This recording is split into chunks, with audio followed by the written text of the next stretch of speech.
Class 12 chapter number 6 determinant RD. Sharma exercise 6.2 का exercise 6.2 से पहले से करने से पहले हम क्या करेंगे, प्रॉपर्टीज ऑफ डिटर्मिनेंट करेंगे। ठीक है, बहुत इंपॉर्टेंट टॉपिक है।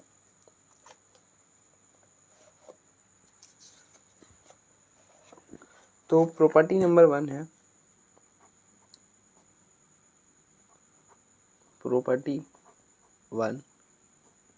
प्रॉपर्टी वन क्या बोलता है कि the value of determinant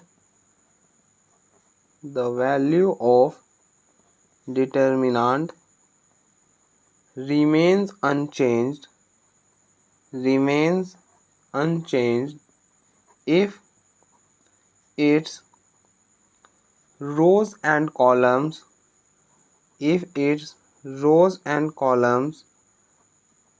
are interchanged. The value of determinant remains unchanged मतलब चेंज नहीं होगा अगर रोज एंड कॉलम्स आर इंटरचेंज। मतलब ये क्या कह रहा है कि डिटर्मिनेंट ऑफ ए और डिटर्मिनेंट ऑफ मतलब और इसका ट्रांसपोज का डिटर्मिनेंट दोनों बराबर होगा। मतलब अगर हम बोले, अगर ए कोई मैट्रिक्स है 1 2 3 0 1 1 0 0 1 कोई मैट्रिक्स है, तो इस मैट्रिक्स का डिटर्मिनेंट अगर हम इसका ट्रांसपोज कर दें, ट्रांसपोज करेंगे तो क्या हो जाएगा। ट्रांसपोज कैसे करते हैं, या तो हम रो को कॉलम में इंटरचेंज करते हैं या फिर कॉलम को रो में करते हैं। तो हम यहाँ पे क्या करेंगे, रो को कॉलम में करेंगे। ये रो है ना, आप इसको कॉलम में लिखो 1 2 3, ये रो है इसको कॉलम में 0 1 1, ये रो है इसको कॉलम में 0 0 1। ठीक है, तो आप इसका डिटर्मिनेंट निकालना और इसका डिटर्मिनेंट निकालना, देखना दोनों बराबर आएगा। ठीक है, नेक्स्ट प्रॉपर्टी होता है प्रॉपर्टी नंबर 2। ये क्या बोलते हैं, इफ एनी टू रोज और columns of a determinant, if any two rows or columns of a determinant are interchanged,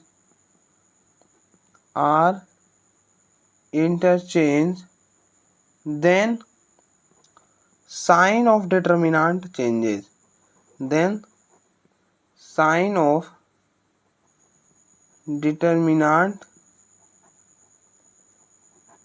changes. If any two rows or columns of a determinant are interchanged, अगर हम कोई determinant का अगर हम रो और column interchange कर दें तो डिटर्मिनेंट का जो वैल्यू है ना उसमें साइन का चेंज आ जाएगा।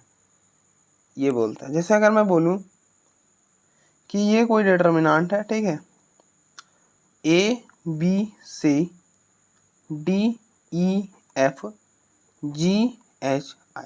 ठीक है, अब देखो इसमें ना ये दोनों स्टेटमेंट अलग अलग है।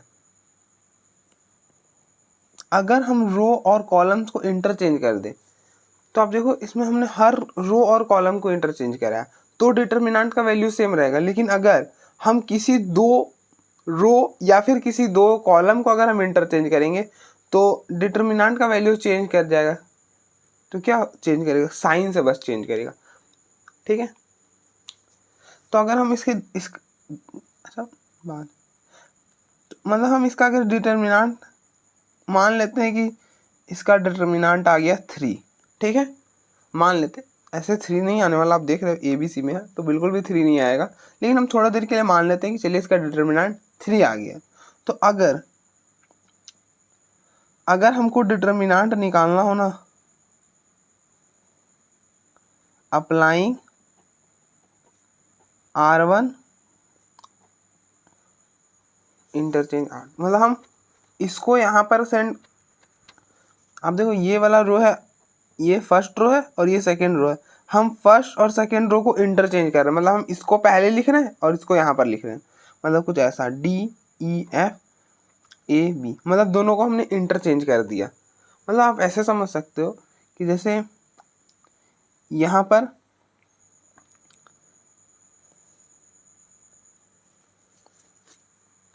कोई स्टूडेंट बैठा हुआ है और यहाँ पे भी कोई स्टूडेंट बैठा हुआ है और यहाँ पे भी कोई स्टूडेंट बैठा हुआ है, ठीक है।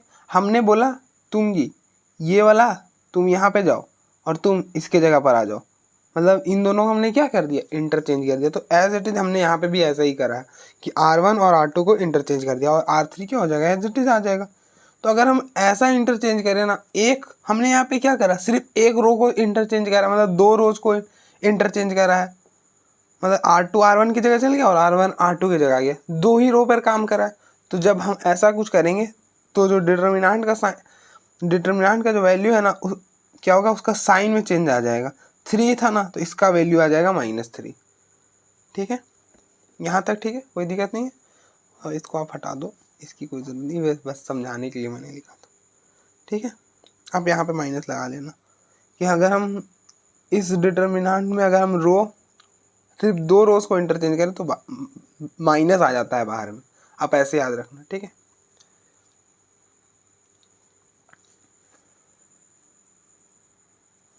नेक्स्ट प्रॉपर्टी नंबर 3 होता है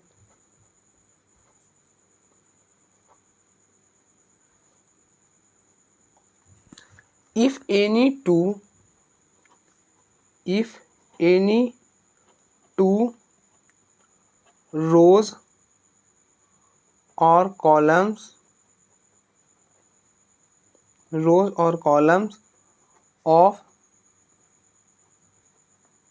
of determinant are identical,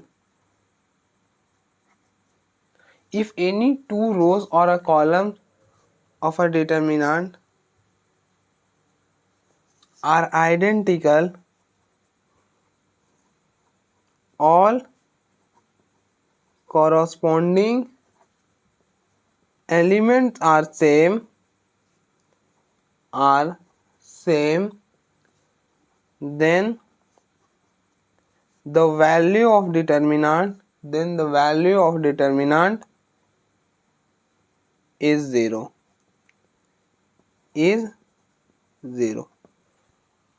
मतलब ये क्या बोल रहा है, आप ऐसा समझो कि ये कोई डिटर्मिनेंट है, ठीक है,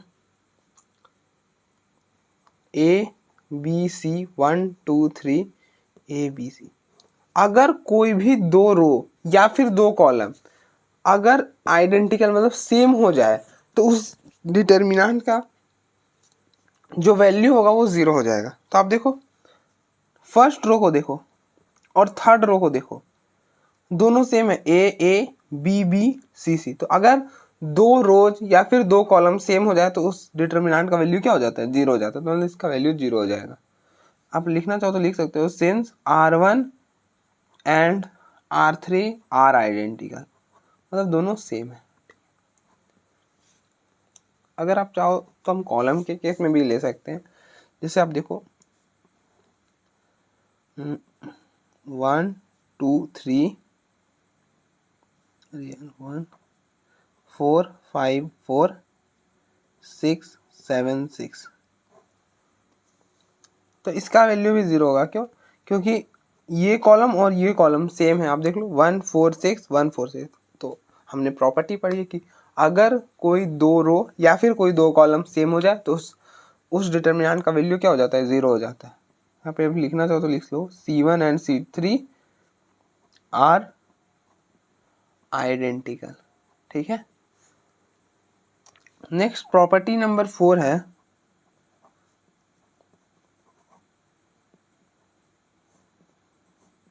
प्रॉपर्टी नंबर 4 क्या है, if each element of a row or column of a determinant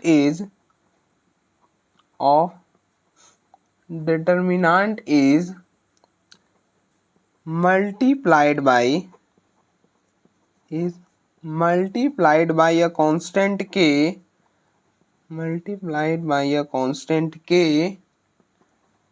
then its value gets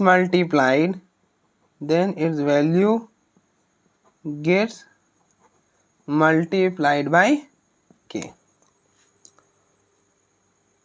अगर हम हर एलिमेंट मतलब किसी भी रो के हर एलिमेंट को मतलब एक डिटर्मिनेंट होगा, डिटर्मिनेंट के किसी भी रो में किसी भी एलिमेंट को अगर हम k से मल्टीप्लाई करें तो क्या होगा कि उसका जो डिटर्मिनेंट का वैल्यू होगा ना वो भी k से मल्टीप्लाई हो जाएगा। अगर आपको ऐसा नहीं समझ आएगा तो एग्जाम्पल लेते हैं, एग्जाम्पल से क्लियर हो जाएगा। अब देखो ये क्या बोलना चाह रहा है कि अगर ये डिटर्मिनेंट है, ठीक है, हम थोड़ी देर के लिए मान लेते हैं ये डिटर्मिनेंट है 1 2 3 4 5 6 7 8 9, ठीक है, ये डिटर्मिनेंट है। तो आप देखो इस के को आप एक चीज मैं बताना भूल गया, देखिए अगर मैट्रिक्स होता था, अगर के कोई कांस्टेंट है और ये मैट्रिक्स है तो हम क्या करते थे, इस के को हर एलिमेंट से मल्टीप्लाई करते थे। क्या करते थे, इस के को हम हर एलिमेंट से मल्टीप्लाई करेंगे, मतलब जितना भी एलिमेंट है मैट्रिक्स में सारे से करते हैं, मतलब कुछ ऐसा करते हैं, ठीक है। ये हुआ के को मल्टीप्लाई करने का तरीका मैट्रिक्स में, लेकिन ऐसा हम नहीं करते डिटर्मिनेंट में, बिल्कुल भी ऐसा नहीं करते। हम क्या करते हैं, के को या तो एक रो किसी भी एक रो से करो या फिर आप किसी भी एक कॉलम से करो, जो भी करना बस एक ही करना। अब जैसे या तो हम के को क्या कर सकते हैं कि के को हम इस पूरे रो से मल्टीप्लाई कर सकते हैं, के 2k 3k, और बाकी को एज इट इज लिख दो,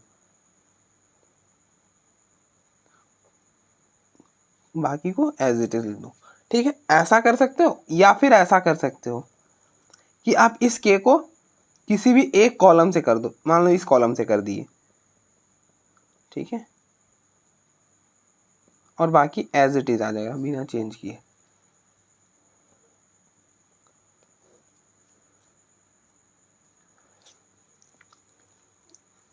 ठीक है, यहां तक कोई प्रॉब्लम? अब आप देखो तो बोल क्या रहा है, अगर हम ईच एलिमेंट, हमने आप देखो इस हर एलिमेंट से मल्टीप्लाई किया ना रो में या फिर कॉलम, डिटर्मिनेंट का रो और कॉलम में, is multiplied by a constant k से हमने मल्टीप्लाई करा, then is value gets multiplied by k. तो क्या हो गया, मान लो आपका इस डिटर्मिनेंट का वैल्यू हमें नहीं पता कि क्या आने वाला है, हम मान लेते हैं कि चलिए आ गया 5, ठीक है। तो अगर आपने इस डिटर्मिनेंट में, आप देखो इसी डिटर्मिनेंट में आपने के से मल्टीप्लाई करा है, मतलब एक रो में आपने हर एलिमेंट से के का मल्टीप्लाई करा है ना, तो क्या होगा, इसकी वैल्यू में भी आप के से मल्टीप्लाई कर दो, 5 है ना, तो इस डिटर्मिनेंट का वैल्यू हो जाएगा 5 की, इस डिटर्मिनेंट का वैल्यू हो जाएगा 5 की, ठीक है, इसका भी हो जाएगा, ठीक है। ऐसे इस डिटर्मिनेंट का वैल्यू 0 आता है। अगर हम कंसेक्यूटिव नंबर्स लेना 1 2 3 4 5 6 7 8 9 तो उसका वैल्यू 0 आता है। अगर आप ऐसा भी लेके चलो जैसे 2 3 4 5 6 7 8 9 10, अगर हम कंसेक्यूटिव नंबर्स से कोई डिटर्मिनेंट बनाते हैं उसका वैल्यू 0 होता है, ठीक है। आप चाहो तो याद रख सकते हो।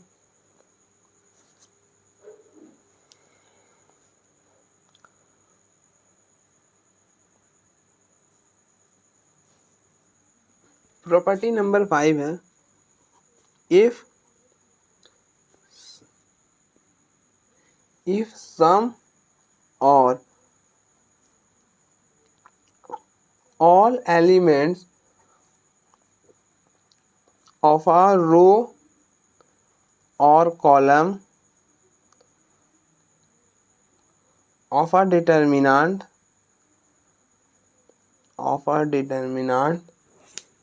are expressed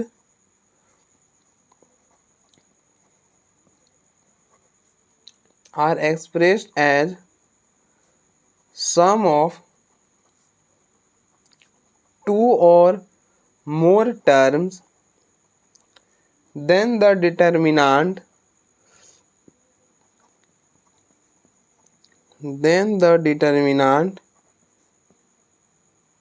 can be expressed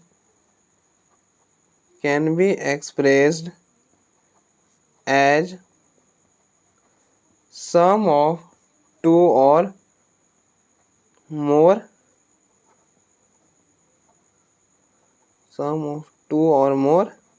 determinant. तो ये क्या बोल रहा है, इफ सम और ऑल एलिमेंट, अगर कुछ या सारे एलिमेंट्स ऑफ अ रो और अ कॉलम, कोई सी भी रो और कॉलम के डिटर्मिनेंट को अगर हम सम में एक्सप्रेस करें two or more terms, then a determinant can be express as sum of two or more. देखो अगर आप नहीं समझ में आया कोई दिक्कत नहीं, एग्जाम्पल से क्लियर हो जाएगा। अब देखो एग्जाम्पल, जैसे आप मान लो कि कोई डिटर्मिनेंट है A B C D plus E B plus A D plus F G plus H 1 2 3। तो आप इसको पता है ऐसा लिख सकते हो, लेकिन याद रखना हम अगर सम में एक्सप्रेस करें तो एक ही बार एक्सप्रेस कर सकते हैं। जैसे हमने ए बी डी लिखा और बाकी एज इट इज लिखा, एक बार में एक ही रो या फिर एक ही कॉलम को करते हैं, प्लस जो इधर छोड़ा है उसे लिख दो और फिर बाकी एज इट इज लिख दो।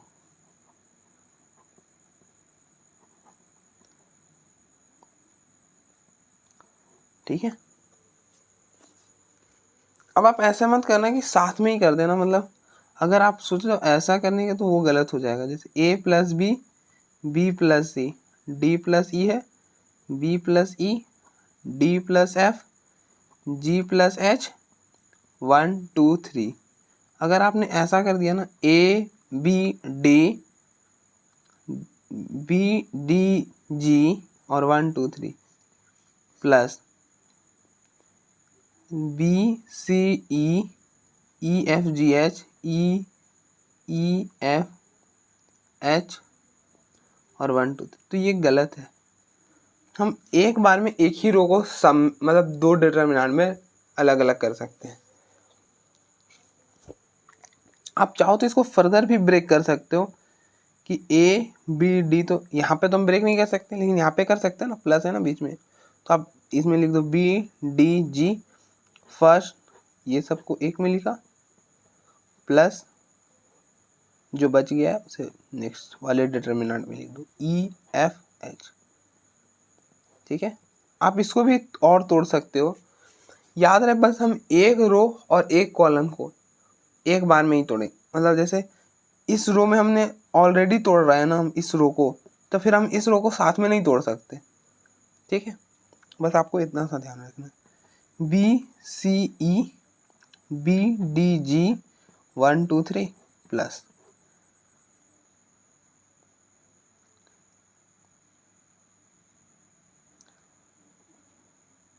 ई एफ एच। ठीक है, हम इस डिटरमिनेंट को ऐसा भी एक्सप्रेस कर सकते हैं, तो वही यहाँ पे बोल रहा था। ठीक है, तो अब देख लो एक बार।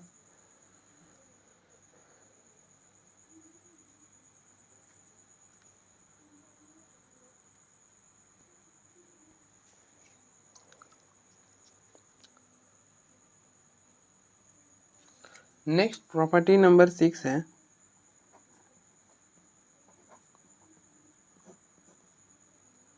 डिटर्मिनेंट ऑफ ए बी को हम एक्सप्रेस कर सकते हैं, हम दोनों पे अलग अलग डिटर्मिनेंट लगा सकते हैं। Determinant of A into determinant of B.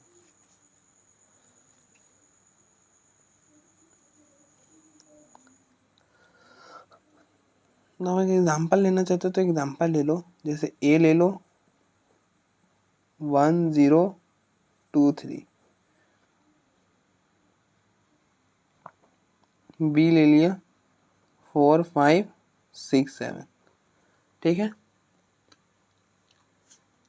तो डिटर्मिनेंट ऑफ ए क्या होगा, इन दोनों को मल्टीप्लाई करो, 1 इंटू 3 3, बीच में माइनस, फिर इन दोनों को करो, 2 इंटू 0 0, ठीक है। तो ये हो गया 3। बी का डिटर्मिनेंट क्या होगा, आप इन दोनों को मल्टीप्लाई करो, 4 इंटू 7 28, बीच में माइनस, फिर इन दोनों को 6 इंटू 5 30, ये हो जाएगा -2, ठीक है।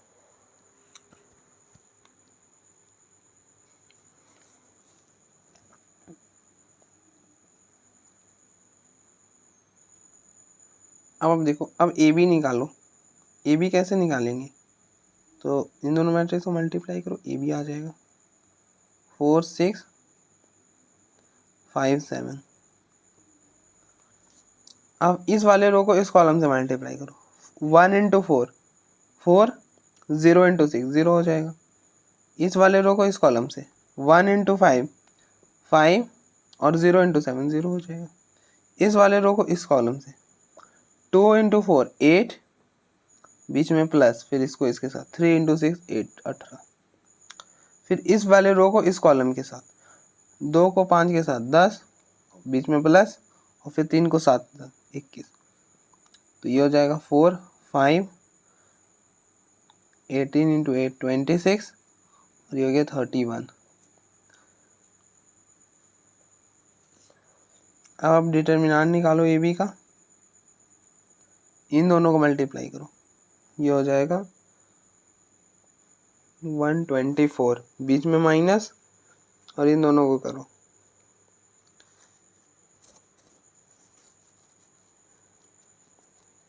26 इंटू 5 130, सॉल्व कर लो, -6 आ जाएगा। और अब देखो determinant of A into determinant of B क्या आएगा, इन दोनों को मल्टीप्लाई करो, 3 इंटू -2 -6,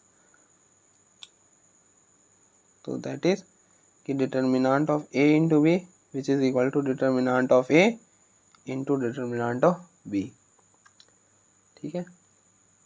अब देखो एक बार, प्रॉपर्टी नंबर 7,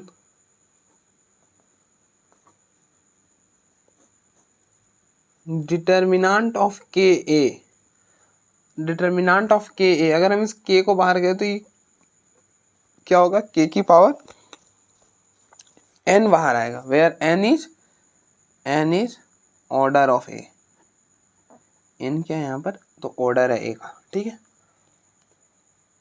तो अब इसका प्रूफ देखना चाहते हो तो प्रूफ भी देख लो, एग्जाम्पल देखना चाहते हो तो तब देखो, कोई ए ले लो आप, मैट्रिक्स 2 7 8 9, ठीक है। अब आप इसको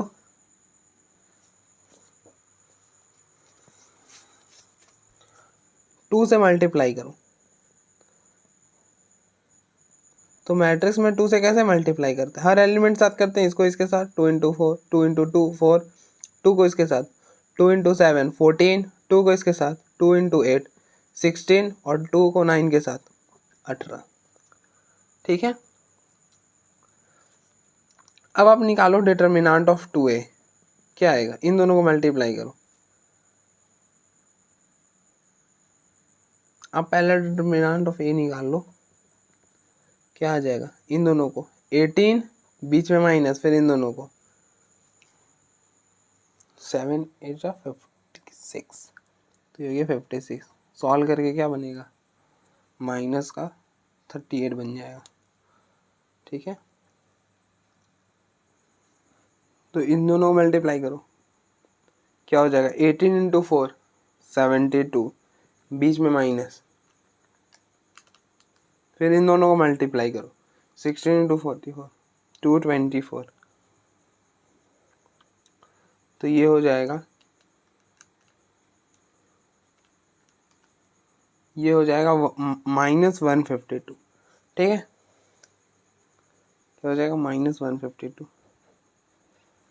तो अब देखो, तुम अब यहाँ पे निकालो k की पावर n, k क्या था यहाँ पर, अब देखो कंपेयर करो, k क्या है, k 2 है, और ऑर्डर क्या है यहाँ पर n2 है क्योंकि इसका ऑर्डर है 2×2, तो ये हो जाएगा 2 डिटर्मिनेंट ऑफ ए, 2 मतलब 4 माइनस 38, 38 को 4 के साथ करोगे ये बन जाएगा -152। तो अब देखो दोनों बराबर आ गया, determinant of 2a which is equal to 2a determinant of a। ठीक है, तो आप याद रखना कि अगर डिटर्मिनेंट ऑफ के ए निकालना तो हम के को बाहर, अगर के कोई कांस्टेंट है तो के को हम बाहर कर सकते हैं, लेकिन उसकी पावर ऑर्डर, उसका जितना ऑर्डर है उतना बाहर आएगा। ठीक है,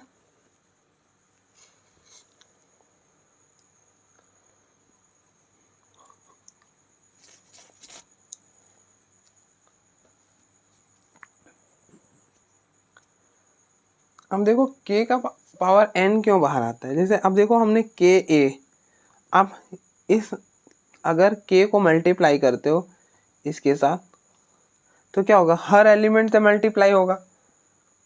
आप करो, देखो हर से करोगे, लेकिन जब आप डिटर्मिनेंट ऑफ के ए निकालने जाओगे तो ये मैट्रिक्स डिटर्मिनेंट में बदल जाएगा। ठीक है, और जब मैट्रिक्स डिटर्मिनेंट में बदल जाएगा तो आपको पता है ना, या तो हम अगर आपको अगर अभी मैंने बताया कि अगर हम के कोई भी जैसे ये कोई डिटर्मिनेंट है, तो अगर हम इस के को अंदर मल्टीप्लाई करना चाहते हैं तो ये हर एलिमेंट के साथ नहीं होगा, किसी भी एक रो या किसी भी एक कॉलम के साथ, मतलब या तो आप एक रो में करो या फिर एक कॉलम में मल्टीप्लाई कर सकते हो। तो इस के को हम इस वाले रो में मान लीजिए करें तो के बी और बाकी एज इट इज लिखो। तो अगर मान लो आपने इस रो वाले रो से के को कॉमन किया तो के बाहर आ गया और ये वाला एज इट इज रह गया। अब इन्हें फिर इस के को इस वाले रो से बाहर करा तो के हो गया, तो हो गया के की पावर के इंटू के स्क्वायर, और इसका वैल्यू क्या था ए था, तो ये हो गया डिटर्मिनेंट ऑफ ए। तो अब देखो आपने 2 ऑर्डर का मैट्रिक्स लिया था तो के का स्क्वायर बाहर आया। ठीक है, तो आप ऐसे भी समझ सकते हो। नेक्स्ट प्रॉपर्टी नंबर 8 है, प्रॉपर्टी नंबर 8 बोलता है if each element of a row, if each element of a rows or a column of a determinant is 0, then its value is 0। क्या बोल रहा, अगर कोई सा भी डिटर्मिनेंट, अगर उसका हर एलिमेंट, मतलब कोई डिटर्मिनेंट का, कोई भी डिटर्मिनेंट का अगर उसका एक रो या कॉलम के हर एलिमेंट अगर 0 हो गए तो उसका वैल्यू 0 हो जाएगा। मतलब एग्जांपल समझते हैं, जैसे ये आप समझ लो कि कोई ये डिटर्मिनेंट है 1 2 3 4 5 6 0 0 0। तो आप देखो इसके एक रो जो है ना वो पूरा 0 है, तो इसका वैल्यू 0 हो जाएगा। और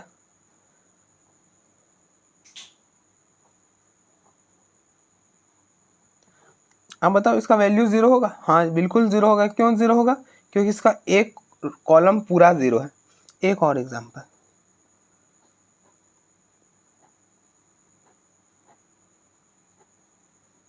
अब बताओ इसका क्या 0 होगा? नहीं जी, इसका 0 नहीं होगा, क्योंकि ये वाला जो प्रॉपर्टी बोलता है ना कि एक रो एक कॉलम का हर एलिमेंट 0 होना चाहिए, ईच एलिमेंट, हर एलिमेंट 0 होना चाहिए। लेकिन आप देखो इस रो का ये नॉन 0 है, इस वाले रो में इस नॉन 0 है, और इस वाले रो में ये नॉन 0 है। अगर आप कॉलम में भी चेक करना चाहते हो तो देख लो। तो मतलब हमको ऐसा एक भी रो और कॉलम नहीं मिल रहा है जो कि पूरा 0 है, तो इसलिए इसका इस डिटर्मिनेंट का वैल्यू 0 नहीं होगा। ठीक है, याद रहे हमें डायगोनली नहीं चेक करना होता। अगर कोई ऐसा मैट्रिक्स है तो इसका वैल्यू 0 नहीं होगा। ठीक है,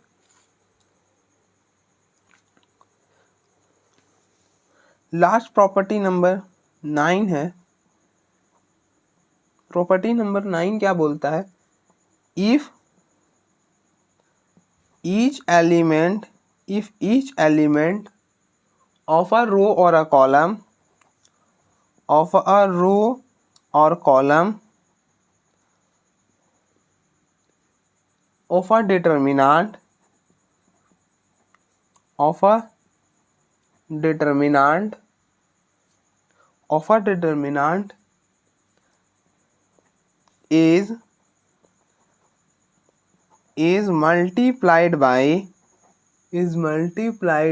the same constant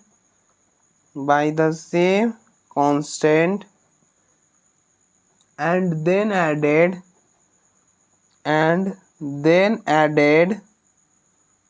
to the corresponding elements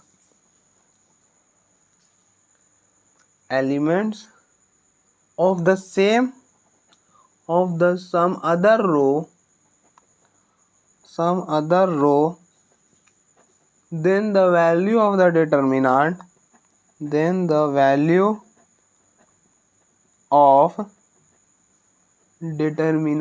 remains same.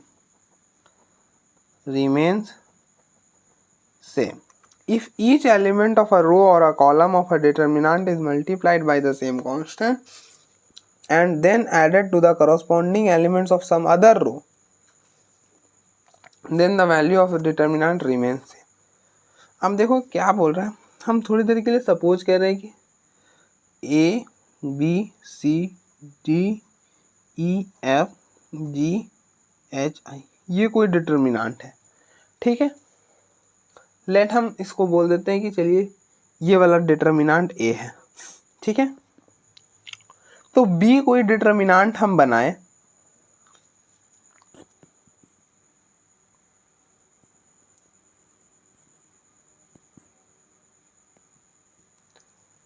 हमने क्या करा कि B कोई डिटर्मिनेंट बनाया हमने, और ऐसा बनाया है कि इसके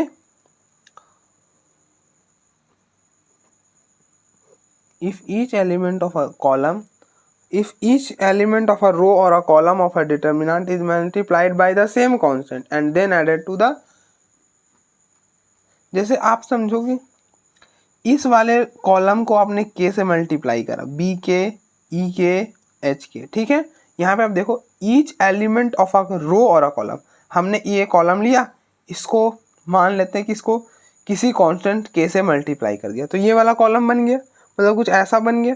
and then added to the corresponding elements of some other row और कॉलम, यहाँ पे सम अदर रो और कॉलम, और कोई अदर रो और कॉलम में मल्टीप्लाई कर दिया, इसमें कांस्टेंट से मल्टीप्लाई किया और किसी अलग से जाके कॉलम में ऐड कर दिया, मान लो इसमें ऐड कर दिया।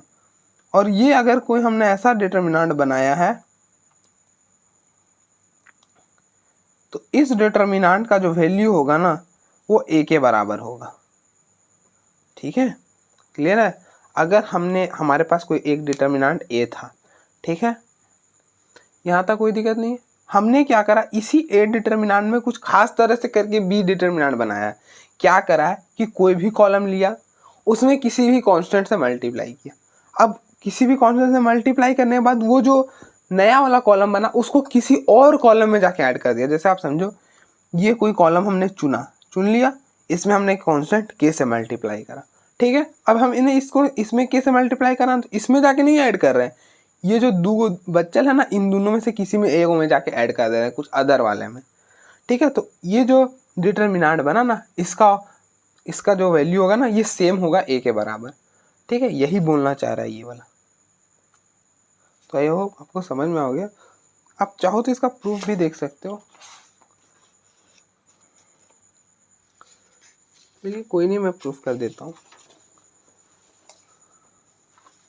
छोटा सा प्रूफ है। तो जैसे ये है ना determinant of A plus B के B C D plus C के E F G plus H के H I, हमको यही दिखाना है कि इसकी वैल्यू डिटर्मिनेंट A के बराबर होगी। चलिए दिखाते हैं। अब देखो हमने प्रॉपर्टी पढ़ा था कि अभी हमने प्रॉपर्टी करा कि हम ना किसी भी डिटर्मिनेंट को, मतलब अगर दो कॉलम ऐसे ऐड हो रहे हैं, 2 एलिमेंट के साथ ऐड हो रहे हैं, तो हम इसको ब्रेक कर सकते हैं। HEB, मतलब हम एक अलग से इधर वाला का एलिमेंट को लिख के एक अलग सा डिटर्मिनेंट और इधर वाले लिख के एक अलग सा डिटर्मिनेंट बना सकते हैं। यहाँ पर C है यार, तो यहाँ पर E होगा। ठीक है, E है, ठीक है, यहाँ पर E, यहाँ पर C, ठीक है। हम अब बताएं, किसी भी हम कॉलम से क्या कर सकते हैं, K को कॉमन कर सकते हैं।